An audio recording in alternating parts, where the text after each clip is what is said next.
Good morning, and welcome to Community Church, and welcome to our seventh year? Yes.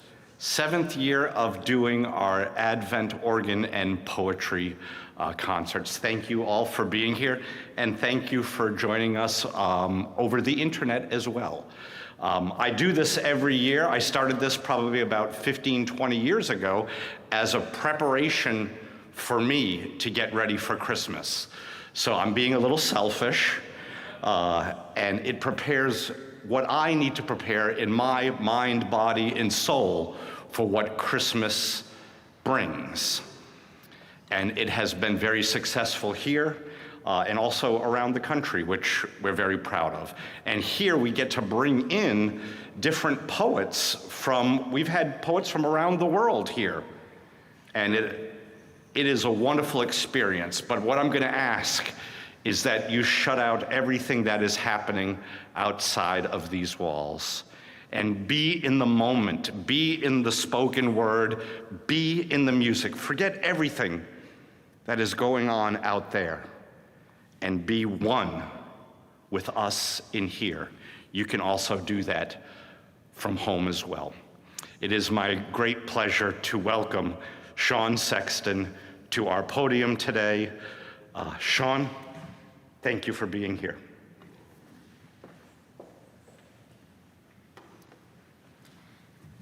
And thank you for being here.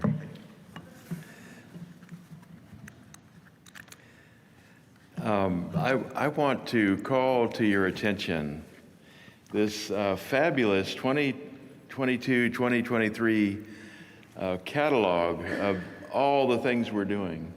There's a page in here about the artwork on the walls in the narthex and those to come. And it comprises an entire season of arts and music and spiritual events that are taking place here. And I have them right there on the front bench. If any of you do not have one, it's a prohibitive thing for you to leave without one. We'll chase you down and tackle you and put one in your hands. So on that note, we have Marianne Peel coming from Cocoa next week at this same time. And we have Gordon Johnston, who is a professor at Mercer. He's coming from Macon, Georgia. And how we manage to finagle people, it's not like they're getting rich doing this. And Robert Graves, the poet Robert Graves said, "There ain't no money in poetry." And he said, "But there ain't no poetry in money." It's been my experience, although I must say it never hurts to have a little. So I want you to know about this. And I left all my poems on the counter, except a few that I had written recently. And guess what? I have a brand new book coming out. I had flyers made to hand out to all of you so you could pre-order. They're still making the book, but it's very close. We've got all the blurbs and incredible statements from friends and poets, many of whom have been here. And Andrew said, well, just tell them about them and bring them next week. And so that's what I'm going to do. And of course, you all will be here next week, right? Yeah, of course you will. So what I'll do is kind of a contemporary poet thing. I will read from my phone because I have the manuscript on the phone. Who would think? And this is Monday. A soft tone from the bedstead wakens me, and I scroll through messages. Nothing important, no cows out on the road, no one calling me as I'm pulling on my socks, puzzled from the fusty pile on the floor. At lights again, I scroll to Important notice, malicious spyware, it says. A candidate pleads, I am humbly asking, before a sudden jingle with a drop-down weather report, light rain to begin 5:35 a.m. I turn off the phone, step out the door into moist air, sifting through the trees. A single truck passes along the distant road, headed to the mine to wait in the dark. The sky seems to be lightening every glance east. Moments pass. Little windows begin to open in the haze over the pasture across the way, as if a large apartment building could be standing there beside the edge of a hidden city. But it's only the morning. Soon we'll decamp to the fields, survey weekend arrivals of calves, infancies of wet, untagged ears on shaky little heads, and we'll record into a book we carry the news. How welcome that noun escapes its bitter plurality of words grown from the ether as these creatures appear without notification to find, apprehend, and register to another human end, and the reigning march of hours spread into light upon a gathering wind.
It's just like magic.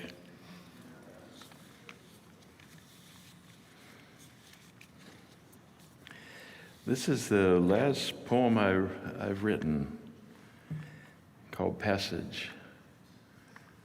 And it's, well, I'll just read it. 100 coyote yips and a heifer's lowing send me out from restive sleep, pajamas, jacket, shoved on shoes, driving the side-by-side in the pasture dark, through a burning headlamp hole of light. I turn broad circles, searching eyes in the field, fording ditches, rolling over rises as tiny birds come boiling out on approach like sparks from every tussock in a field filled with countless smutgrass pastiches, stage crafted onto green footlit scissor-wrought seas.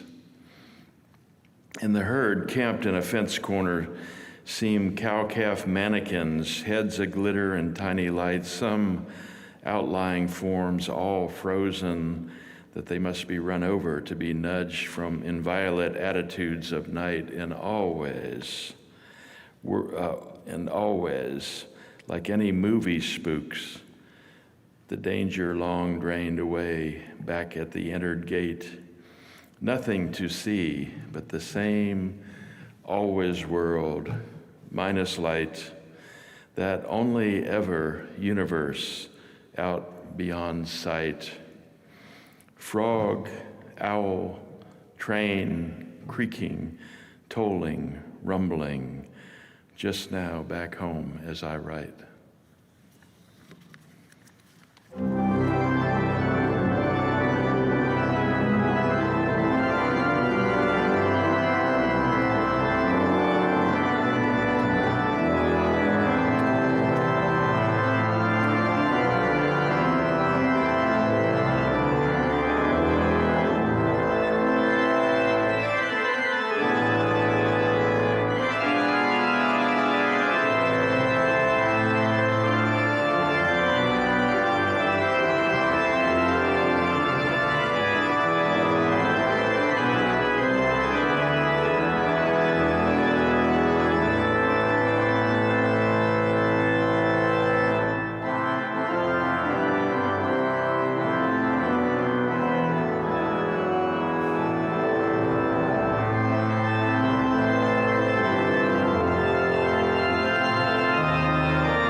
I took a trip this summer to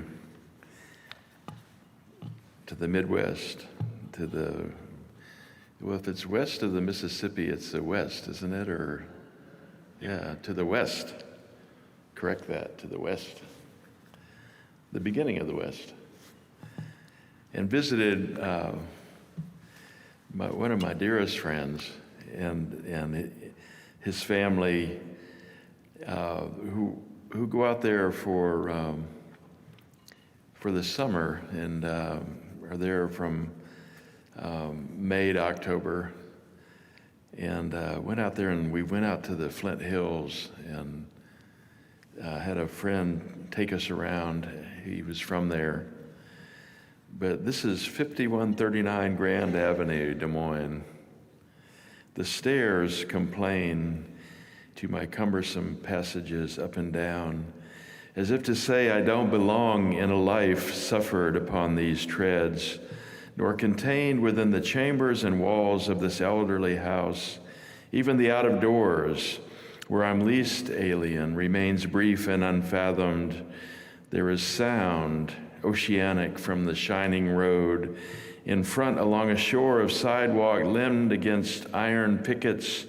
No seething tide, no such constancy of movement lives beside my yard.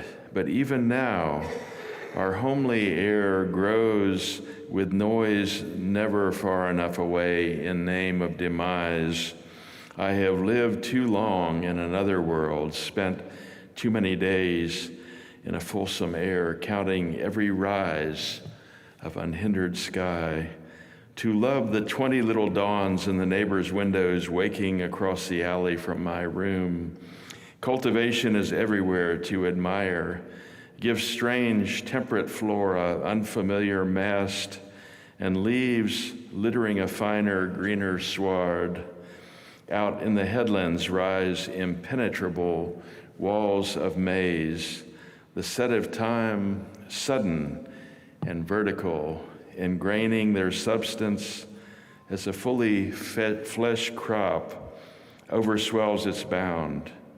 And of that moment, raucous galaxies of saffron flowers, unplanted and funerary, cover road shoulders and hillocks, eliciting phrases of joy amid tongues always quiet against death and splendor.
The letter poem is a form, believe it or not. Richard Hugo published a book that contained 31 letter poems to different people, and my new book has 2 in it, and they're both written to Rick Campbell, who was here, I believe, for Advent, maybe Lent.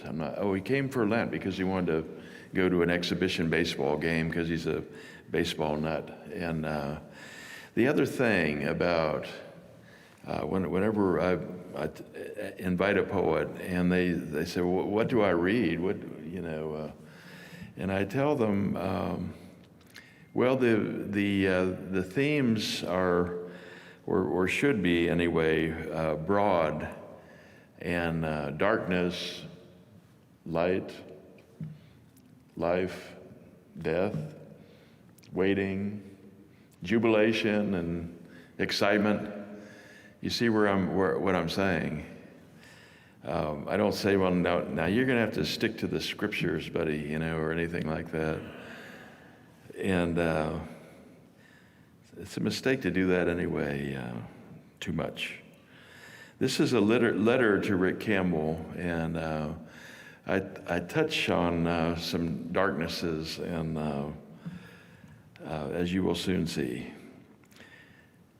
Dear Rick, this little chore, picking through your poems as you asked, gave me something to do in my almost nightly 2 a.m. insomnia.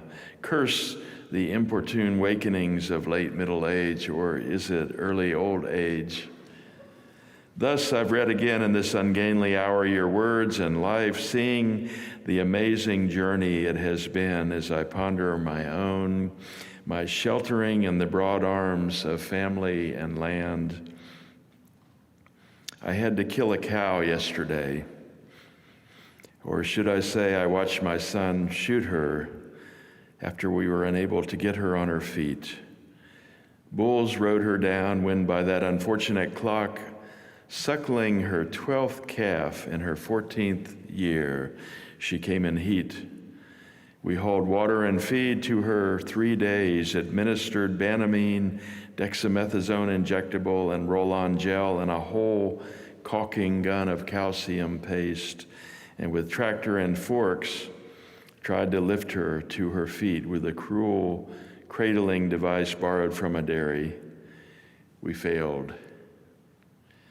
But I'm off subject now, and I want to tell you to come and read us these vital, riveting poems I've chosen from your books for a program at church. They speak of burning rivers, molten steel, revelations in a city window, a lost brother, magnolias and loblolly pines, your beloved daughter, and measures of time.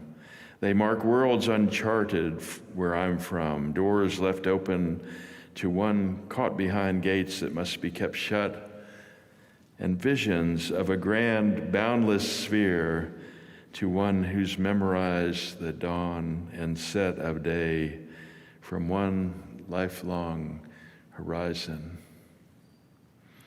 The passages contained in these lines I now see as your own little circumscribing strings of fence.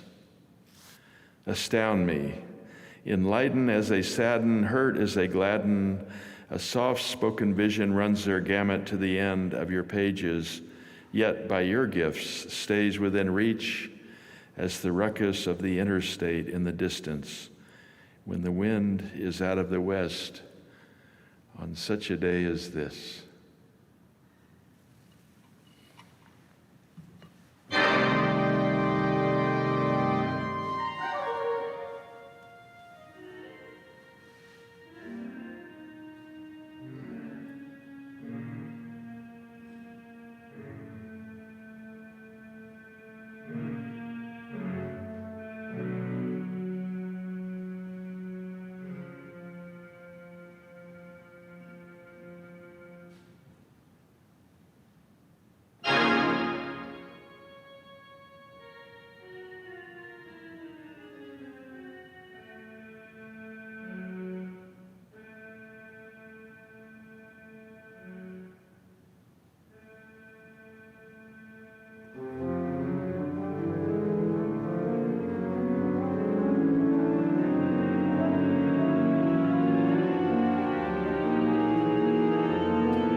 This is, we're at the close of the autumn, and this is an October morning.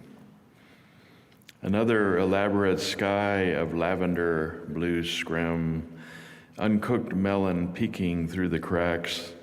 The elephant ears have risen all summer to hold the chime by its tongue, and so the view impeded by intrusion from beneath. So many ways this happens in worldly devise, vine and bush, branch, understory, something always at the edge, pressing in. This is the time of little voices sounding out the landscape, calves, flute-like, in every quarter, with maternal riposte and bassoon or didgeridoo. There's a dog faintly barking and other faunal insult as a faulty air compressor on the stoop finally fires and runs, filling its tank with however much leaked overnight, and more mechanical wildlife, truck after truck beating its way to the mine on distant thoroughfare, all taking place within a vacant wind.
He's so amazing.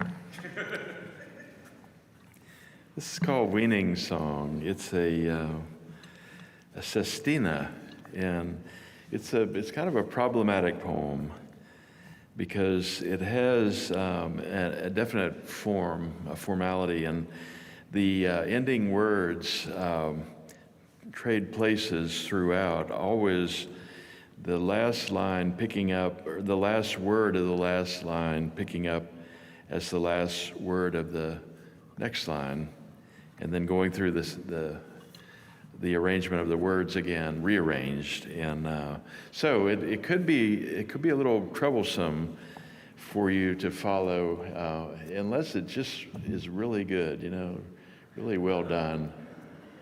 We'll see how I did. It's called Weaning Song. At week's end, 7 sun-filled mornings since that day's passing, hot, bright, clear, windless as an eye, when killing anything would be easy, I heard their voices ringing blue from dark to day's full light. And the next morning's light, in empty cow pens, fully trodden, softly an early wind blew, as if from the past. The task had finished easily, as snuffing a candle or shutting an eye. By the second evening, I took the cows home in waning light. Hungry and quiet they went, easing along to pasture, paths filled with them passing as the sinking orb made crimson of blue. Calves stand in the open blue with bleeding cries and wakened eyes through 5 mornings past in another world's light. The fence lines trodden, corners full, they crowd for warmth, lost so easily. Remembrance comes to them easy, these still mornings breaking to blue. Over pastures strange they fill, beneath a constant burning eye, grazing, growing in the light, until a month has passed. A season rolls past. The year turns quickly, easily. Away from the light, less day than night, more fire than blue. From darkened skies and quiet eyes, tomorrow's fields will fill as empty heaven to fullness of light. So easily they've come and gone. I hear them passing into the blue.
This is called Nest Eggs. Yesterday,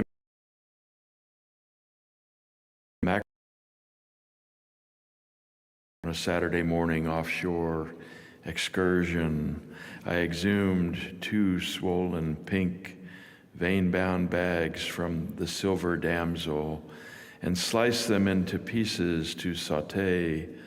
I lament her demise, eggs never laid, fish that never will be, eaten and relished with shame.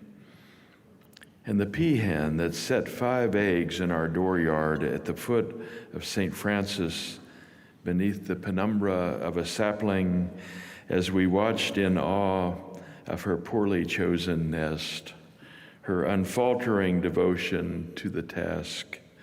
She'd stand a moment, shift the eggs like a careful cook, frying chicken pieces, managing warmth and some kind of order. The curvature and needling devise of her beak revealed its perfection for such, as did her shape, crouched like morning fog upon a hollow. Day or night, rain or shine, she stayed. In a downpour at dusk, we tried to help her, swiped a shower curtain from the guest bath to drape in the branches of the tree affixed with clothespins and best of intentions. We left a radio blaring through the night, wakened to crying, same as last month's hen that hatched 3 fuzzy balls with legs. She led half a week, feeding, gathering them in when they strayed, until in a single obliterating moment they were taken.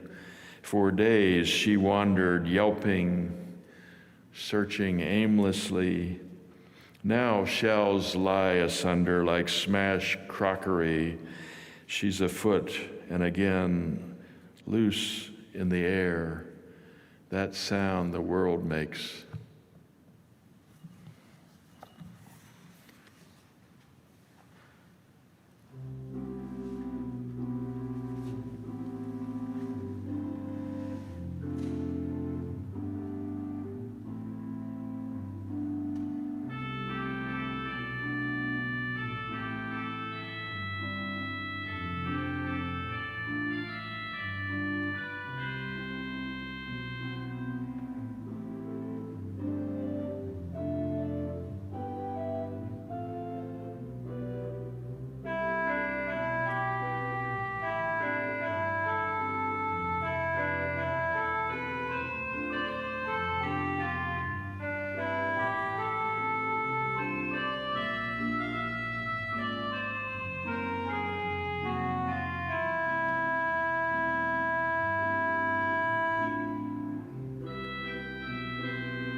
And in conclusion, this is a poem I've read here before, I'm sure, and I'm going to do it again for my dear friend Warren, who is in the audience, and he loves this poem, and so, and I love him. It's called Planting Astronomy Seed. It's a good ending, too. Sharon says, now don't end on a down note. She hates it when I do that. It pours from a muslin sack like sunlight through a cracked window shade, 50 pounds to a metal wash tub, old as your footsteps. A musk carnal to the world rises from the emptying breath of particles almost too tiny to see or believe. 3 handfuls of buttermilk splashed from a cupped palm upon the grains, And my father is there again showing how, as I watched half my life on planting days, his arms like ladles work wetness through, scraping the bottom in steep swipes as if he was cleaning the tub with seed, raising slurries to mix in the isolate dries, and work done well, a pearly sheen coats every hull. My pocket knife in a dull crackle cuts the packet of inoculant Rhizobium leguminosarum, suspended in black moldery peat, is poured in grabs, shook out on the surface. Churning hands return, mixing the dark warmth as if stirring a shadow into the seed until a spot touches every speck. Math he scrawled on a torn scrap of sack, readily as his name on Friday's paycheck. I've kept my whole life. The quartered mile in feet times the spread measured with a stretched cloth tape behind the tractor. Blades are spinning, seed wasting. The down and back is divided by 43,560, denominator of our lives, for the fraction of an acre covered every round. We use an elderly scale, softly sprung, the numbers barely legible, to mete out the pounds of seed, and remainder weighed on return, adjust the gate. 5 acres you hoist and dump into the hopper, 20 more stacked in bags on the tailgate to treat as the tractor takes flight, flinging microbes as it goes. And it all seems possible, given of history, procedure, machinery, ingredients, and a small measure of hope.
Thank you so much. You've been such a good audience too. You know, you haven't been cumbersome in any way, and it's just wonderful. And please come next week, and we'll have Marianne Peel. She's a world traveler. You'll love her, and she's also a flutist, and she may actually open that door. You know. She may flute. Yep. She may flute the coop. And so I have some books here. I will next, when we have our catalogs, if anybody needs any of those things, or even if you don't need a catalog, I want to make sure that you think you need one. And I'll bring some order forms for my new book, which I should have brought. They're on the counter. What's wrong with me? But thank you again. We'll see you next time around. It'll be great. Thank you.